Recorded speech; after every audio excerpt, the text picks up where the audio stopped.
قال رسول الله صلى الله عليه وسلم لا يأكل طعامك إلا تقي او كما قال عليه الصلاة والسلام. رسول الله صلی الله علیه وسلم فرمای چې ستاسو خوراک د څوک نه کوي الا تقی مگر پرهیزګار او متقی انسان.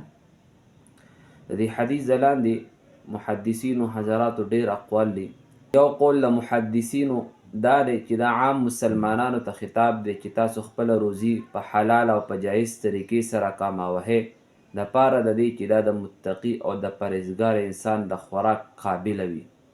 دویم د حدیث مطلب محدثینو دا بیان کړی دی چې تاسو طعام دی د ستاسو خوراک دی صرف متقی او پرهیزګار انسان کوي. ګوره دله حدیث کې رسول الله صلی الله علیه وسلم عالم نه دی ذکر کړی مگر متقی او پرهیزګار انسان ذکر کړی د پاره د دې چې دغه متقی او دغه پرهیزګار انسان د خوراکو کی او د دین بعد هغه عبادت کی د الله جل جلاله ته قیام کوي رکوع کوي نو په هغې کې به پوره د ستا حصه وي. که بالفرض د ستا دا خوراک یو بدکاره یو ګناهګار انسان وکړي او بیا د دغې په اعانت سره په مدد سره هغه ګناه کوي نو لهذا په هغې کې به د ستا حصه وي. خو دین عام تقریبات مراد دي ورنه الله جل جلاله بذات خود او شریعت د مسکین په طعام باندې حکم کوي.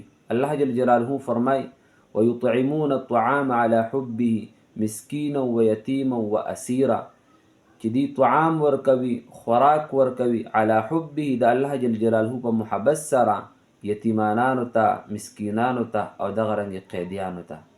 او علما کرام تر دونه پورې فرمایي چې د یو کافر خېټه ډکول هغه د لوږې نه بچ کول دا هم جایز او درست دي. نو لهذا د یتیمانانو د مسکینانو او دغه رنګې د قیدیانو حکم الله جل جلاله خپله ورکړی. او عام تقریباتو کې بعضې خلک داسې وي چې هغوی یتیمانان نه رابلي هغوی مسکینان نه رابلي او صرف غټ خلک اغنیا مالداره خلک رابلي او په حدیث کې د دغې ممانعت هم شوی دی.